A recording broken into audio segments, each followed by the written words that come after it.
João, capítulo 1, o verso 5 ao verso 2, diz assim a palavra de Deus, acompanhem com reverência do coração. Ora, a mensagem que da parte dele temos ouvido, nos anunciamos é esta, que Deus é luz, e não há nele treva nenhuma. Se dissermos que mantemos comunhão com ele e andarmos nas trevas, mentimos e não praticamos a verdade. Se, porém, andarmos na luz como ele está na luz, mantemos comunhão uns com os outros, e o sangue de Jesus, seu Filho, nos purifica de todo pecado. Se dissermos que não temos pecado nenhum, a nós mesmos nos enganamos, e a verdade não está em nós. Se confessarmos os nossos pecados, ele é fiel e justo para nos perdoar os pecados e nos purificar de toda injustiça.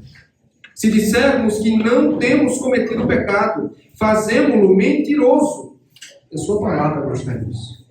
Filhinhos meus, estas coisas vos escrevo para que não pequeis. Se todavia alguém pecar, temos advogado junto ao Pai, Jesus Cristo, o justo. E ele é a propiciação pelos nossos pecados, e não somente pelos nossos próprios, mas ainda pelos do mundo inteiro. Amém. Senhor, tenha misericórdia de nós. Ajuda os meus irmãos a não cair dispersos, ó Deus. Ajuda-me, Senhor, a ser fiel. Que o Senhor seja com as nossas fraquezas e nos ajude a tirar o máximo de proveito deste tempo, no nome de Jesus. Amém. Amém. Crianças, Aurora, Maria, Caleb. O Caleb. Vou falar com vocês, tá, Sara? Preste atenção lá aí também, tá bom? Vou falar com vocês em alguns momentos, tá? Tendo apresentado o seu propósito com a carta, estabelecido sua autoridade como testemunha ocular da encarnação de Cristo, a partir daqui o apóstolo João vai desenvolver o seu tempo. E no verso 3, ele declarou abertamente qual é o propósito dele com a epístola. O que temos visto, diz o verso 3, e ouvido, anunciamos também a vós outros, para que vós igualmente mantenhais comunhão conosco. Ora, nossa comunhão é com o Pai e com seu Filho, Jesus Cristo. Nós ouvimos na semana passada que a comunhão com Deus se dá por meio da comunhão com o ensino dos apóstolos. Ou seja, pela aceitação, submissão ao Evangelho, testemunhado pelos apóstolos de Cristo e registrado nas Escrituras. E deste ponto em diante, meus irmãos, João vai dedicar toda a carta para desenvolver e apresentar aos seus leitores qual é a implicação prática dessa comunhão para o viver diário do cristão. Então, preste atenção. A perícope que vai do verso 5 até o verso de número 17 do capítulo 2, ela é dedicada inteiramente a apresentar evidências que confirmam se estamos em comunhão com Deus ou não. Então, nós estamos diante de uma perícope só, mas para nossa melhor compreensão, proveito. Eu vou reduzi-la em perícopes curtas, a começar por esta que vamos tratar na noite de hoje. E basicamente, minha intenção é responder uma pergunta: se estamos em comunhão com Deus, como devemos viver? Eu queria meditar com os irmãos hoje no tema os sinais da comunhão com Deus. Os sinais da comunhão com Deus. Queridos, quais são os sinais seguros de que estamos em comunhão com o Pai e com o Filho? Diminui só um pouquinho, porque... Por favor. Irmãos, há 3 sinais nesse texto. 3 provas indiscutíveis da comunhão com Deus. A começar, preste muita atenção, versos 5 a 7. A comunhão com Deus acontece na luz. A comunhão com Deus acontece na luz. Uma vez mais eu peço, volte os seus olhos para o texto, quando o apóstolo João diz: ora, a mensagem que da parte dele temos ouvido e vos anunciamos é esta, que Deus é luz, e nele não há treva nenhuma.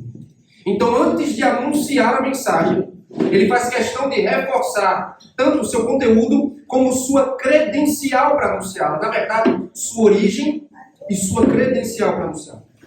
Irmãos, é importante que os leitores de João entendam que esta carta não é de autoria de João.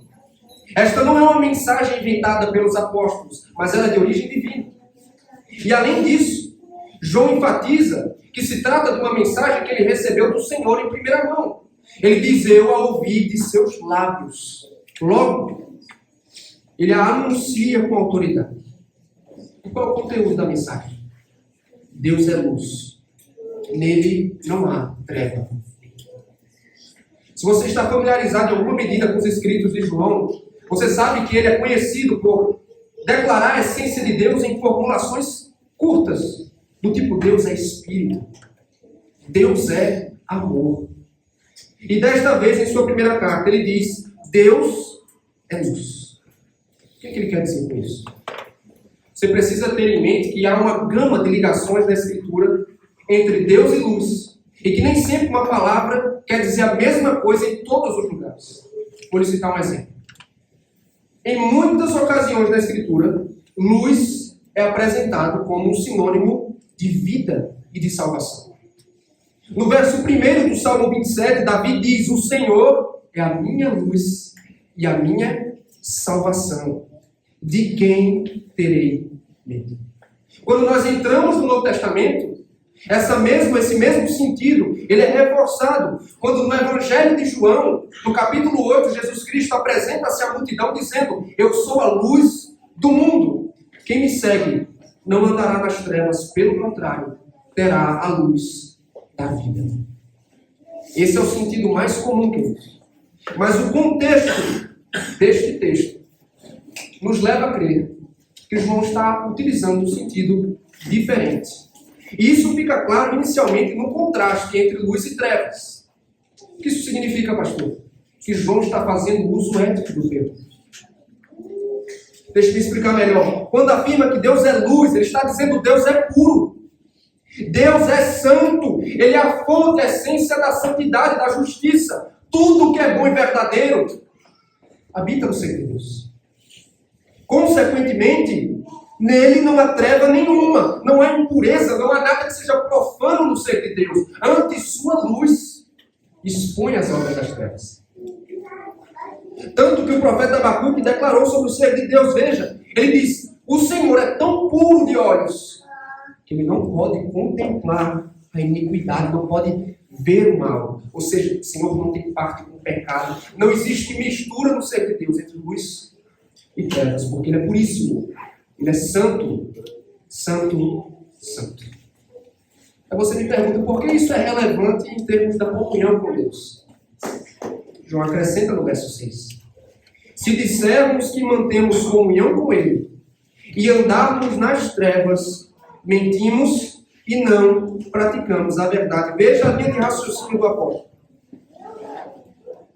Se no ser de Deus não há mistura entre luz e trevas, aqueles que afirmam estar em comunhão com este Deus, que é luz, não podem viver nas trevas. Em outras palavras, Deus é santo. Se estamos unidos a Deus que é santo, não podemos viver em pecado. E é interessante porque nossas traduções, queridos, muitas vezes elas não nos ajudam a captar o sentido do texto. E algumas palavras na língua original. Por exemplo, é dito aqui no verso 6, e andarmos nas trevas. No português, o verbo ele é traduzido no futuro, mas no grego, ele está no tempo presente. Então é como se João estivesse dizendo assim, ó, se afirmamos que temos comunhão com Deus e estamos vivendo nas trevas, ou seja, o verbo denota um estilo de vida, um modo de vida de alguém. E essa exortação ela faz todo sentido se nós pensarmos que João está combatendo nesta carta também uma forma de libertinagem ensinada pelos falsos mestres de sua época. E contra isso ele adverte seus leitores: é impossível manter comunhão com Deus e simultaneamente manter um estilo de vida pecaminoso. Os que afirmam isso, diz João, mentem, não vivem na prática da verdade. Toda palavra é importante. Enquanto Deus é sempre associado à verdade e chamado nas Escrituras de a própria verdade, Satanás é chamado de pai da mentira. Então os que afirmam ter comunhão com Deus, mas vivem no pecado, não têm parte com Deus, mas têm parte com o pai da mentira. tem parte com a iniquidade. Mas ele acrescenta no verso 7. Se, porém, andarmos na luz como ele está na luz, mantemos comunhão uns com os outros, e o sangue de Jesus, seu Filho, nos purifica de todo pecado. Então, note o segundo contraste que o autor adiciona aqui. Se estamos vivendo na luz, também no presente. Assim como Deus é luz. A ideia de João é a seguinte: a comunhão com Deus é provada por meio de uma vida de santidade, de pureza e de obediência. Mesmo que de modo imperfeito, porque crente nenhum é capaz de refletir com perfeição e exatidão a glória da santidade de Deus, mas aqueles que têm comunhão com Deus, que é luz, partilham de sua luz e refletem, mesmo que imperfeitamente, o seu caráter. Então João está exortando os seus leitores a uma coerência entre o caráter dos santos e a vida dos santos. O caráter de Deus e a vida dos santos. Tanto que o apóstolo Paulo, escrevendo aos Efésios, ele usou uma linguagem muito parecida, que faz total sentido à luz desse texto também. Quando ele disse, no capítulo 5, pois, veja, como se assemelha muito à linha de raciocínio de João. Vocês eram trevas. Agora, porém, sois luz no Senhor. Andai como filhos da luz. Ele está dizendo, a comunhão com o Pai e com o Filho são confirmados. A comunhão com os apóstolos, por meio de uma vida de santidade. E ele adiciona uma outra coisa muito importante. O sangue de Jesus, seu Filho, nos purifica de todo pecado. E aí nós precisamos tomar cuidado para não tomar conclusões precipitadas quanto ao texto, porque João não está insinuando de que somos purificados, ou a purificação do sangue de Jesus é uma espécie de premiação em razão da nossa santidade.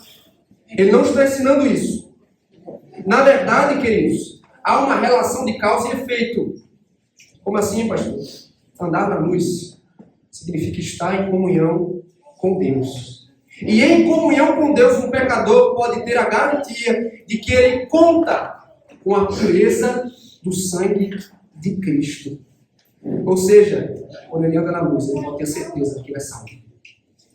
E que ele foi purificado no sangue de Cristo. Porque todos aqueles que foram remidos por Cristo andam na luz de Cristo.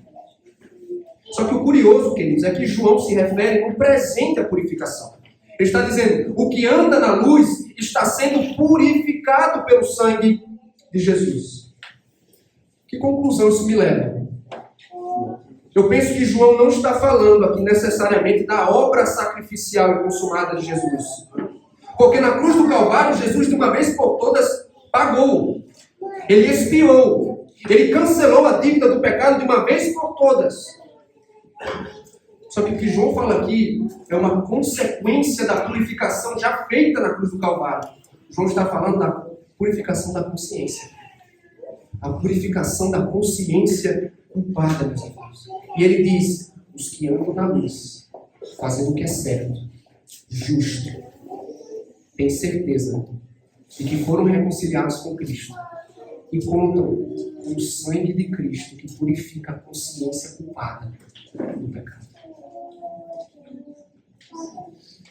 Meus irmãos, como é que nós podemos aplicar esse texto? Primeiro, eu faço uma aplicação fazendo uma pergunta e respondendo. Como é que nós podemos ter certeza de que somos cristãos? Como podemos ter certeza de que somos cristãos? Segundo o apóstolo João, há uma forma de saber se estamos em comunhão com Deus ou não. E que é muito diferente, inclusive, de como as pessoas costumam pensar hoje em dia.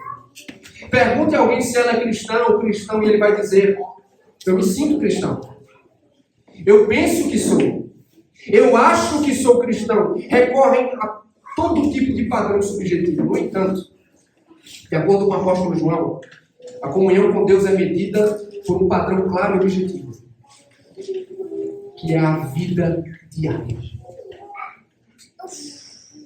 A lógica do texto é muito simples. Se você está em comunhão com Deus, você anda na luz.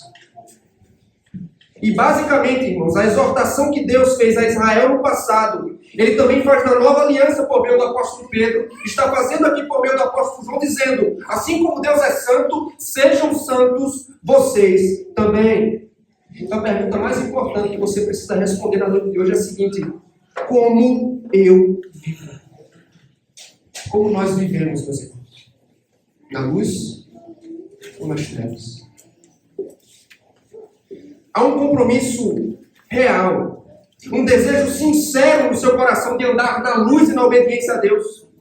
Ou você permanece num estilo de vida sombrio, pecaminoso? Será que você professa Cristo com a sua boca, mas você vive igual aos ímpios? Me permita dizer com honestidade, se você o professa com seus lábios, mas se nada você difere dos ímpios ao seu redor, você não é cristão. Se por acaso você ama os seus pecados, se não apresenta nenhum desejo por mudança, se seus comportamentos carnais permanecem, crescem, você está perdido em densas trevas.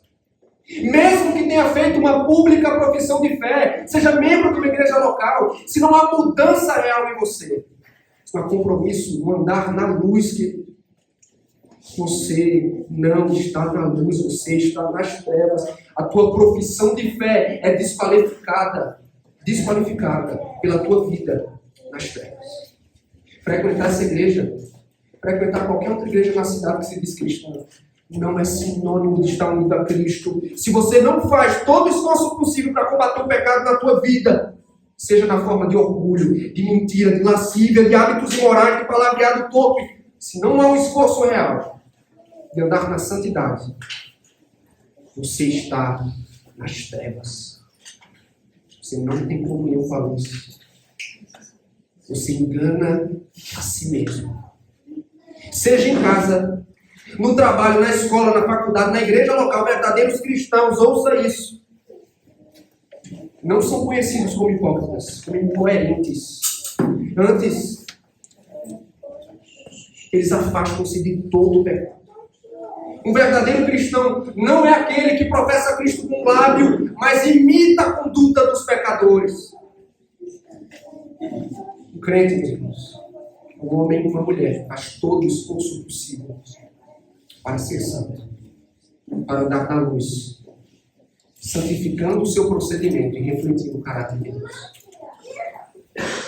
Não se engane, porque se você foi redimido por Cristo, se você é habitado pelo Espírito, você não é santo, isso é impossível, irmãos. Isso é impossível. A prova de que você foi remido é que você anda na luz como Deus está na luz. Crianças, prestem muita atenção numa coisa. Tá, Sara? Maria? Eric, uma coisa que é muito importante vocês entenderem. Não adianta nada disso. Você dizer assim, eu vou na igreja, eu sou crente. Mas se a sua vida ela não refletiu o que diz na palavra de Deus, Sara. Se a sua vida, Sara, você na escola, dentro da sua casa, você fala assim, eu creio em Jesus. Mas se a sua vida não tem nada de Jesus, você não é crente. Eu não sou crente. É muito importante, Vitor, que aquilo que a gente fala esteja unido com aquilo que a gente faz e vive. Porque se a gente diz, Eric, que a gente ama a Deus, mas as nossas ações, nosso viver da vida, diz o contrário, nós não somos cristãos. Tomem cuidado com a incoerência, terceiro. A gente não pode ser incoerente. Sabe o que a incoerência é? Já ouviu essa palavra? É você dizer uma coisa e fazer outra. O cristão tem que crer em Jesus e viver para Jesus. Segundo lugar, como é que nós podemos viver na luz, queridos? Como é que nós vamos conseguir viver em santidade? Porque você me diz, pastor, somos fracos. Somos imperfeitos, inconstantes. E eu concordo com você. Não, preste atenção, olhe para cá. Não é algo que conseguimos pelas nossas próprias forças. É algo que está além do poder humano, irmão. Por isso, antes que você desanime e dizer assim, eu nunca vou conseguir, eu quero lembrar de algo maravilhoso. Preste atenção. Tudo o que Deus exige de nós, Ele nos dá a graça do que precisamos para atender. Tudo que Deus ordena, Ele nos dá também, o acompanha com a sua força, para que possamos atendê-lo e obedecê-lo. Nós temos tudo o que precisamos em Cristo, meu irmão, para andarmos na luz, tanto que o apóstolo Pedro disse, em seu divino poder, nos foi dado tudo o que precisamos para a vida e para a piedade. Paulo aos Filipenses disse, é Deus que efetua em você o querer e o realizar. Ou seja, você não é chamado a viver uma vida de obediência e pureza pela sua própria força, mas em Deus e na força que Ele dá. Nós temos os meios de graça, queridos. A palavra, a oração, os sacramentos, e por meio destes meios, Ele nos fortalece para resistir à tentação. Ele nos dá graça para que possamos dizer não ao pecado, sim à justiça. E assim, queridos, somente quando andamos na luz, podemos ter certeza de que fomos purificados pelo sangue de Cristo. Só uma vida de santidade. Bem, nós estamos meditando no tema os sinais da comunhão com Deus. Vimos, em primeiro lugar, a comunhão com Deus acontece só e somente na luz. Em segundo lugar, versos 8 a 10, a comunhão com Deus é provada pela confissão de pecados. A comunhão com Deus é provada pela confissão de pecados. Verso 8, se dissermos que não temos pecado nenhum, a nós mesmos nos enganamos e a verdade não está em nós. Essa declaração faz todo sentido, considerando que João está combatendo uma forma embrionária da heresia de gnosticismo. E diante das suas palavras anteriores, imagina os oponentes de João respondendo mais ou menos assim: do que nos importa se nós não temos o sangue de Jesus para nos purificar? Nós não precisamos do sangue de Cristo, afinal de contas, nós não temos pecado. Eu não sou pecador, eu já avancei para além desta fase, eu estou no estágio de iluminação, de espiritualidade avançada, além da pecaminosidade. Então é um fato que existiam pessoas que orgulhosamente afirmavam não ter pecado. E é muito importante, irmãos, especialmente quando estudamos as epístolas, que a gente tenha atenção na ordem e na escolha dos termos. Veja, João não diz assim, que não pecamos. Ele diz assim, não temos pecado. Qual é a diferença, pastor? É que se dissesse assim, que não pecamos, ele está se referindo ao ato. Somente ao ato. Mas quando diz não temos pecado, ele está se referindo ao estado. O que isso significa? É que esses falsos mestres, esses hereges negavam o pecado original, meus irmãos. O que é pecado original? O breve catecismo de Westminster, ele diz que o pecado original é o estado no qual toda a humanidade caiu depois da queda de Adão, que consiste na culpa do pecado de Adão, na falta da retidão que o homem tinha no princípio e na corrupção de toda a natureza. E é desta natureza caída que todos os demais pecados procedem, que acontecem as demais transgressões. Isso significa, presta atenção, que existiam homens que negavam a verdade indiscutível da Escritura sobre a universalidade do pecado. E aí nós pensamos, quem poderia ter sido mais enfático do que o apóstolo Paulo aos Romanos, quando disse, não é justo, não há nenhum sequer, não há ninguém que entenda, não há quem busque a Deus, todos se extraviaram.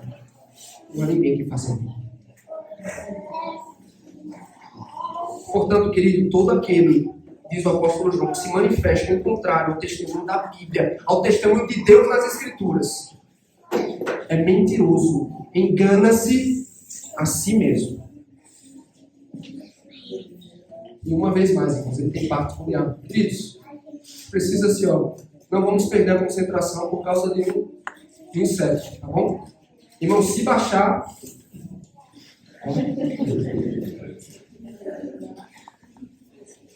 Se baixar, aí algum homem pega, tá bom? Para não ficar permitido que o inseto tire a nossa concentração, tá bom? Vamos lá. É dito na Escritura, queridos, no capítulo 8 de João, É como se o apóstolo ele retira a sentença do Evangelho e ele a coloca aqui. Quando lá no Evangelho é dito sobre o diabo que nele não há a verdade. Ele continua no verso número 9. Se confessarmos os nossos pecados, Ele é fiel e justo para nos perdoar os pecados e nos purificar de toda a injustiça. Esse é provavelmente um dos versículos mais conhecidos da Bíblia. E eu diria que é quase uma versão neotestamentária do texto que lemos na confissão de pecados, de Provérbios, capítulo 28. E diz o apóstolo João, em contraste com o que se recusa a admitir que é pecador, João dá uma garantia maravilhosa. Ao que confessa o seu pecado, ao que com honestidade admite que é pecador. E é importante entendermos que a confissão de pecados é parte do arrependimento para a vida, que é indispensável para a salvação. E ao invés de colocar seus leitores em segurança, ele diz, o que confessa o pecado encontra, na verdade, segurança diante da luz divina. Porque entenda, confessar é expor-se à luz, é trazer as suas obras diante da luz divina. E diferente do que se pode imaginar, João diz, Deus não vai se irar. Deus não vai destruir. Por quê? Porque Ele é fiel e justo. Ele é fiel e justo. Ele está dizendo que Deus é pura fidelidade. Ele não pode voltar atrás da sua palavra. E quando Ele inaugura a nova aliança no sangue de Cristo, Ele diz assim, eu perdoarei suas iniquidades e jamais me lembrarei dos teus pecados. E uma vez que este Deus, além de fiel, Ele é reto, então Ele não volta atrás. Ele não contraria a sua palavra. Ele perdoa o pecado e purifica de toda injustiça. Aí uma vez mais nós vamos para as traduções em português. Aí aqui os verbos estão no futuro, no infinitivo. Ele nos perdoar e nos purificar, dando a ideia de que se trata de atos futuros de Deus. Mas a verdade, irmãos, é que eles estão no presente. Ou melhor, eles já aconteceram. São atos já consumados de Deus. Não é que Deus vai perdoar quando confessar. Ele já o fez. Na pessoa de Jesus Cristo, Deus, de uma vez por todas e de fato, perdoa e purifica. O que é perdão? Perdão é o cancelamento da vida. Purificar é você tornar alguém puro e alguém justo e santo. Então ele diz, todo aquele consciente de pecado, que os confessa a Deus, encontra em Cristo um Deus que dá liberalmente, abundantemente, perdão e purificação. E ele conclui dizendo no verso 10, olha para o texto, se dissermos que não temos cometido pecado, fazemos-no mentiroso e sua palavra não está em nós.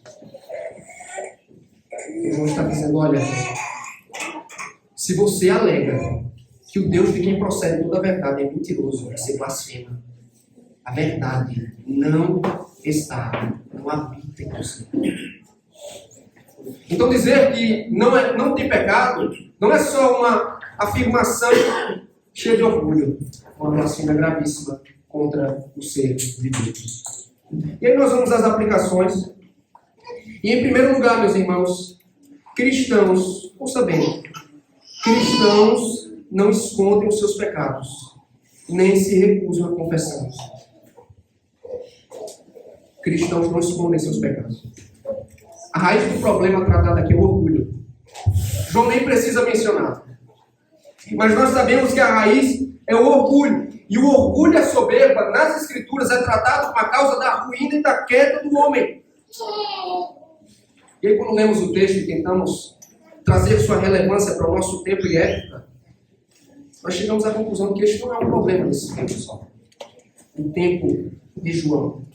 Este é um problema de nosso tempo. Ele assume formas diferentes, mas é um problema atual. E eu imagino que não há ninguém aqui, por exemplo, que afirmaria diretamente, como fizeram estes homens, eu não tenho pecado. Mas, queridos, embora você não declare, é como você se comporta muitas vezes. Como nos comportamos. Você quer uma prova? Há muitos cristãos que orgulhosamente se recusam a admitir que erram, que se vangloriam do fato de nunca pedirem desculpas e que enxergam o ato da confissão, o pedir desculpas, o humilhar-se como um sinal de fraqueza. Imaginam-se perfeitos, acima do bem e do mal. Não toleram que ninguém os acuse de erro. Afinal de contas, ele não diz com a boca, mas ele se imagina perfeito e sem pecado. Eu me pergunto, querido, será que nós somos assim? Será que você é intratável, orgulhoso, inacessível? Maridos e esposas, será que é como se comportam em seus casamentos? O pecado é tratado e confessado com humildade ou vocês fingem que nada aconteceu? Será que nós estamos ensinando as nossas crianças a reagir ao pecado piedosamente? Elas aprendem pelo exemplo e pelo ensino dos pais que o pecado precisa ser tratado em amor, confessado e abandonado. Como é que nós lidamos com o pecado na igreja local? Nossas faltas são reconhecidas, tratadas em amor. Nós confessamos com humildade as nossas faltas uns aos outros, ou vivemos como estranhos, o ignoramos, ou nos recusamos a admitir que pecamos. Meus irmãos, encobrir o pecado, viver como se não fôssemos pecadores, nos portar como se não tivéssemos nada a confessar, isso faz de nós mentirosos sobre quem não habita a verdade. E nós fazemos muito pior, aqueles que se portam orgulhosamente assim fazem de Deus um mentiroso, que na palavra diz assim, você é um pecador, enquanto nós orgulhosamente nos rebelamos contra essa declaração. A Bíblia diz, você é um pecador, transgressor da lei, carente da misericórdia, você precisa confessar seu pecado. O caminho, meus irmãos, não é se esconder nas sombras, é trazer o pecado à luz. Segundo lugar, nós podemos nos beneficiar do privilégio da confissão de pecados. Irmãos, preste atenção. A confissão de pecados é, na verdade, um grande privilégio do Evangelho. Porque João está dizendo que o benefício da obra redentora de Cristo está disponível ao que se achega a Deus com o coração quebrantado e contrito. O perdão de pecados, a purificação da justiça, irmãos, pertencem somente aos pobres de espírito, aos que se percebem de mãos vazias, completamente vazios, desprovidos de justiça própria, que achegam-se a Deus, carentes de misericórdia. O sangue de Jesus não é para quem é orgulhoso, não é para quem se percebe como justo, mas é para transgressores. E foi isso que Jesus quis ensinar. É a minha parábola preferida. Lucas capítulo 18, a parábola do publicano e do fariseu. Jesus contou essa parábola aos que confiavam em si mesmos, porque se consideravam justos. E ele disse, 2 homens subiram ao templo. Crianças, presta atenção, Davi. 2 homens subiram ao templo. Um fariseu e um publicano, sabe? O fariseu, Davi, era o melhor tipo de religioso que tinha. Né? Ele era o maioral. O publicano era o pior que tinha. Ninguém gostava do publicano, Davi. Todo mundo desprezava. Quando o publicano passava na rua, viu, Cecília? O pessoal tinha vontade até de pegar uma pedra e jogar nele. Só que Jesus diz, esses 2 homens subiram ao templo para orar. E o fariseu, ele se colocou com orgulho no templo orando, e ele dizia assim, Senhor, eu te dou graças, porque eu não sou como esses homens, roubadores, adúlteros. Eu não sou nem como esse publicano aqui, esse publicano, porque eu jejuo, dou o dízimo de tudo quanto ganho. Só que o publicano, Davi, ele estava no cantinho. Ele não olhava nem para o céu, Azar. Ele batia no peito e clamava a Deus, Deus, se propício a mim. Tem misericórdia de minha alma. Tem misericórdia de mim. Aí Jesus, como um excelente pregador e mensageiro, ele surpreende sua multidão quando ele diz assim: é este que desce justificado para casa. Todo mundo esperava que o fariseu subisse justificado porque ele era o maioral da vida. Mas quem sobe ou quem desce justificado para casa é o publicano. Aí Jesus disse: porque todo aquele que se humilha será exaltado. Todo que se humilha diante de Deus, meus irmãos, este é exaltado. Por sua vez, o que se exalta diante dele é humilhado debaixo de seus pés. É o que você deve fazer na presença de Deus, humilhar-se, reconhecendo os seus pecados. Você precisa dizer sim, concordar com o testemunho da Escritura a seu respeito, a meu respeito. Eu sou um pecador, carente da misericórdia divina, incapaz de obedecer à lei do Senhor. Eu preciso de salvação. E aí talvez você se sinta aflito, pensando assim: mas como é que eu vou desnudar o meu coração diante do Deus Santo? Diante do Deus que tudo vê, conhece até mesmo as suas piores faltas. Aí vem a boa notícia do Evangelho. Deus está disposto a perdoar tudo o que em humilhação confessa seus pecados a Ele. Você não vai encontrar uma divindade implacável, furiosa, porque aquele que se humilha, ele encontra misericórdia da parte de Deus. A exortação do texto para você: confessa o teu pecado. Humilha-se diante da presença divina. E você vai encontrar perdão e pureza para a tua vida. Ele vai fazer o justo. Ele vai perdoar. E aí depois, você segue fazendo isso pelo resto da sua vida. Confessando, se humilhando diante de Deus. Este é o Deus que não mente. Isso é uma garantia. Ele é fiel e justo. Crianças, Caleb, você é um pecador, Caleb. Mas sabe qual é a boa notícia? Toda vez que você for falar com o Papai do Céu, você cometeu um pecado. Você desobedeceu o papai e mamãe. Aí você vai na presença do Papai do Céu e você diz assim: Senhor, me perdoa. Sabe o que vai acontecer? Ele vai te perdoar. Toda vez que você fizer isso. Você também, Davi. Você, Ceci, Alice. Todas as vezes, crianças, que vocês cometerem um pecado, e o Maria, e aí cometem, Lucas, Deus vai perdoar você. Quem confessa o pecado, encontra perdão. Amém? Estamos meditando no tema os sinais da comunhão com Deus. Primeiro, a comunhão com Deus acontece na luz. Segundo, a comunhão com Deus é provada pela confissão de pecados. E por último, versos 1 e 2 do capítulo 2, a comunhão com Deus é garantida pela obra redentora de Cristo. A comunhão com Deus é garantida pela obra redentora de Cristo. Então o verso 1 diz: Filhinhos meus, estas coisas vos escrevo para que não pequeis. Se todavia alguém pecar, temos advogado junto ao Pai, Jesus Cristo, o justo. Então, até esse ponto, João deixou muito claro: a comunhão com Deus acontece na luz. É impossível ter comunhão com Deus e viver nas trevas. Só que aqui, João protege seus leitores de outro mal entendido, que é o seguinte: então quer dizer que eu posso pecar apoiando-me na misericórdia de Deus. Se Deus é perdoador, se Deus é abundante em misericórdia, vou andar em pecado apoiando-me em sua misericórdia. Só que perceba que a exortação de João não vem sem um tom amoroso e pastoral. Ele diz: filhinhos meus. Ele se coloca em posição de autoridade, mas porta-se também como um pastor amoroso. E aí ele apresenta a razão para a sua advertência. Eu estou dizendo tudo isso para que vocês não pequem.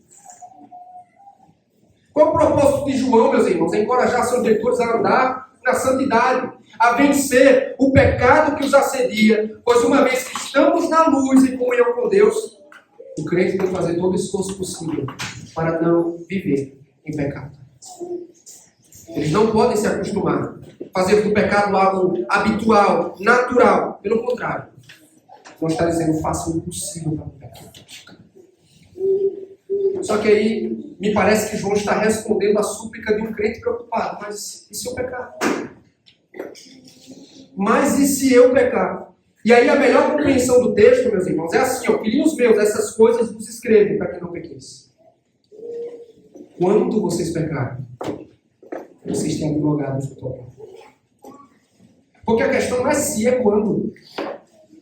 Porque o argumento de João é: não há ninguém que possa declarar a si mesmo como impecável. Ele não está falando em termos de condição e de possibilidade, porque o pecado vai acontecer, uma vez que somos pecadores. Então a pergunta a ser feita não é e se, mas e quando eu pecar? Aí ele diz: quando você pecar, cristão, você tem advogado junto ao Pai, Jesus Cristo justo. Não seja Deus. Ele está dizendo assim: é um crente em pecado, ele não está perdido. Porque os que estão verdadeiramente em comunhão com Deus têm um advogado, um paracleto. Isso é uma palavra muito importante, irmãos. Ela aparece só nos escritos de João. No Evangelho ele diz que este consolador, este advogado, é o Espírito. É outro consolador. Mas aqui, João está dizendo: esse aqui é o advogado principal. Esse é o consolador principal. E eu quero que você entenda, olha, essa é justamente uma das grandes bênçãos da nova aliança. Porque se você já leu o Antigo Testamento, você se lembra que há momentos específicos onde Satanás está na presença de Deus, acusando o povo de Deus. O livro de Jó, o livro de Zacarias. Ele era uma espécie de promotor. Ele usava a lei para condenar. Só que na morte, na ressurreição e na ascensão, o acusador, ele foi derrubado, irmãos. O tribunal divino ainda está aberto, mas o acusador foi deposto e Deus adicionou um novo oficial, agora um defensor, um advogado, Jesus Cristo, o justo. Ele é o sumo sacerdote que intercede continuamente pelos seus, junto ao trono de Deus.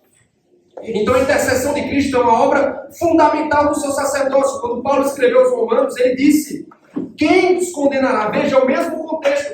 Não há quem condene os filhos de Deus. Por quê? É Cristo quem morreu, ou antes quem ressuscitou, o qual está à direita de Deus e também intercede por nós. Em Atos 7, você lembra esse texto? Que é o martírio de Estevão. Ele está prestes a ser martirizado. É registrado assim: Estevão viu o Filho do Homem de pé, à destra de Deus, na posição de sacerdote, de advogado. Então, na corte divina, meu irmão, há agora um defensor. Há um mediador que se coloca entre o Deus Santo e os pecadores. E quando pecamos, de João, não precisa temer a condenação, não há razão para o desespero, porque há ele, alguém, o justo, que advoga e representa o seu povo diante de Deus. Qual é a credencial dele para fazer isso? Ele fez o AB, mano? Não. Ele é o justo. Ele é o Messias que atende às exigências da lei de Deus. Ele vive com perfeição. Ele participa da nossa humanidade, conhece nossas fraquezas. Mas ele é sem pecado. Mas além de justo, João apresenta mais uma razão para a eficiência do seu ministério. Verso 2 é que o texto fala. E ele é a propiciação pelos nossos pecados. Não somente pelos nossos próprios, mas ainda pelos do mundo inteiro. Hoje a gente poderíamos gastar uma hora só fazendo a exegese desse termo aqui. Propiciação é um termo cultural.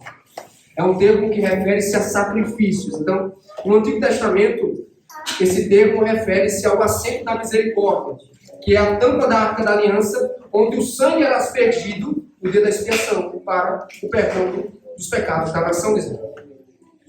Então, na tradução da Septuaginta, que é a versão grega do Antigo Testamento, lembra? O Antigo Testamento foi escrito em hebraico. Há uma tradução grega.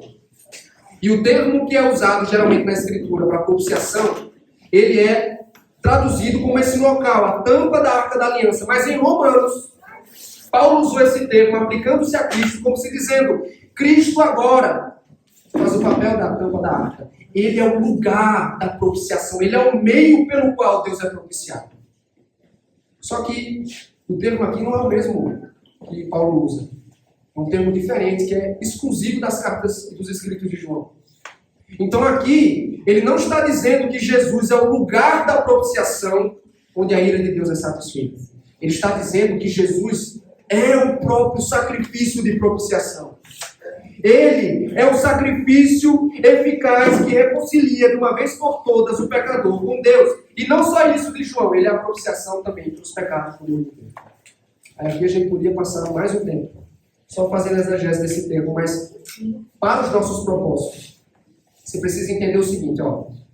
João nem sempre usa mundo com o mesmo sentido. Ou seja, neste caso aqui, por exemplo, João não está pensando em todas as pessoas do mundo sem exceção.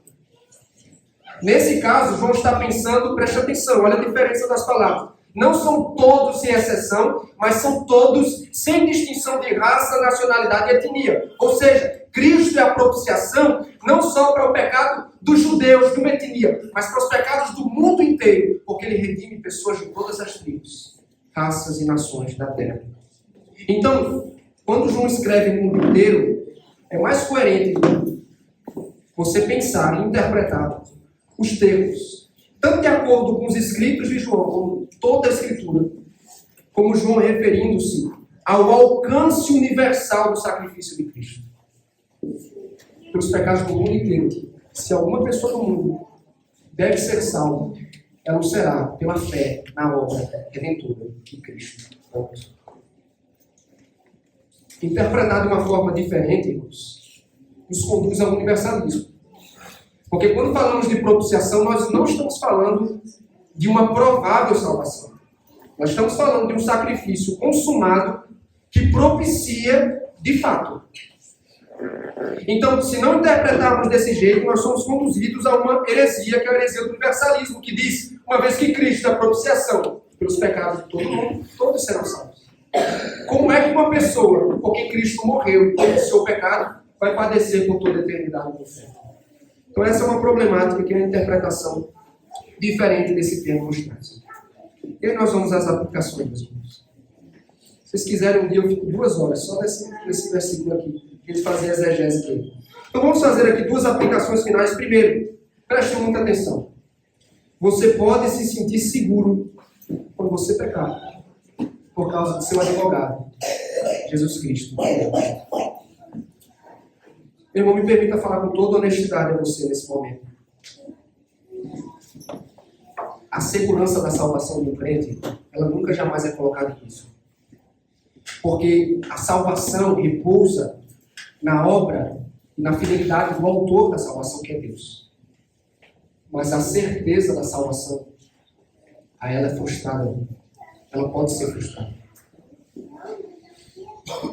Nossa certeza da salvação pode ser abalada algumas vezes por conta dos nossos pecados. E todos nós somos assim. Imagina, nós estamos aqui cultuando a Deus, participamos da mesa do Senhor e nos sentimos prontos, dispostos a viver mais uma semana para Ele. Só que enquanto a semana vai rolando, nós pecamos. Caímos nos mesmos pecados, insistimos em certas faltas e chegamos a nos surpreender o quanto desobedecemos a Deus. Nossas imperfeições, nossas fraquezas, elas começam a alimentar uma dúvida, uma incerteza no nosso coração. Será mesmo que eu sou crente? Vivo desse jeito, eu cometo essas faltas. E aí o acusador começa a se divertir com você. Começa a alimentar teu desespero. Acusando, induzindo você a pensar, de fato, eu estou perdido. Eu não sou filho de Deus em razão dos meus pecados. Mas aí João diz assim, é um remédio para a consciência ferida. É um remédio para a alma sobrecarregada. Se você é crente, se você anda na luz, você não precisa se desesperar. Porque quando nós pecamos, veja, ele diz assim, ó, você não deve pecar. Nós não podemos viver no pecado. Mas quando pecamos, João diz, temos um defensor na corte divina que nos representa diante de Deus. Você tem a destra de Deus, um sumo sacerdote que simpatiza com a tua fraqueza, que conhece o que é sofrer, que participa da nossa natureza, e ele não é. Não há, meus irmãos, um oficial de defesa mais qualificado do que ele. Ainda mais que na cruz do Calvário, por meio do sacrifício de seu sangue, ele tornou Deus propício. Ou seja, ele aplacou a ira divina de Deus. Ele satisfez perfeitamente o furor da justiça divina. E aí o sangue vertido na cruz do Calvário expia a culpa do pecado de uma vez por todas. É por isso que quando você peca, quando você insiste nos mesmos pecados, quando você fraqueja, Deus ele não mais imputa sobre você o seu pecado. Porque o nosso intercessor se pronuncia: estes são aqueles, este é aquele, porque eu ofereci sacrifício de propiciação. Está consumado, está pago. Ele é aquele por quem eu dei a minha vida. Cristo, irmãos, é a razão pela qual você nunca será lançado fora, você nunca será expulso da presença divina, a sala do trono não vai se fechar, suas orações vão continuar chegando a Deus, Deus não vai voltar-se contra você, porque você tem um intercessor que garante que o benefício de sua obra será lembrado na corte divina. Jesus Cristo, o justo. Então eu digo a você o seguinte: viva na luz. Faça todo o esforço possível para não pecar. Não se acostume com o pecado. Não simpatize, não flerte com a carne. Mas quando você pecar, você tem advogado na presença de Deus. E esse advogado vai apelar em seu favor no tribunal do Filho, garantindo a você segurança perfeita. Crianças, Davi, durante a nossa vida nós pecamos muitas vezes. Né? Ele já está balançando a cabeça. Você já sabe. A gente peca muitas vezes, Davi. Mas sabe uma coisa maravilhosa do Evangelho? Claro. É que o Evangelho ele nos dá a garantia. Maria? E que sempre lá, quando a gente peca, se a gente crê em Jesus, a gente não vai ser condenado. Porque ele está na presença de Deus, lembrando: olha, eu morri pela Lara. Eu morri pelo pastor João. Eu morri por essas pessoas. Olha que coisa maravilhosa. A gente não precisa entrar em desespero, porque às vezes a gente fica desesperado. Nossa consciência fica martelando. Mas aí a Bíblia diz assim: se você pecar, você não vai ser condenado. Porque o advogado vai representar. E por fim eu termino dizendo: esse benefício, essa propiciação está disponível a você que me ouve. O Evangelho diz: todo que nele crê tem vida eterna e perdão de pecados. Este sacrifício, ele é uma provisão para todo que crê, seja ele quem for e de onde for. Se alguém deseja ser salvo, se alguém deseja ter seus pecados perdoados e ser reconciliado com Deus, ele precisa fazê-lo na pessoa de Cristo por meio dele. Então hoje, se você percebeu-se um pecador na presença de Deus, se você se enquadra no perfil ou num dos perfis descritos, se você tem andado nas trevas, vem a luz. O sangue de Jesus purifica o teu pecado. Vamos orar nesse momento. Vamos fechar nossos olhos e orar ao Senhor. Senhor Deus bendito, graças damos ao teu nome, Senhor. Porque o teu evangelho foi pregado, a tua verdade foi anunciada. Nós rogamos a Deus que ela cause efeito na vida do teu povo. No nome de Jesus. Amém.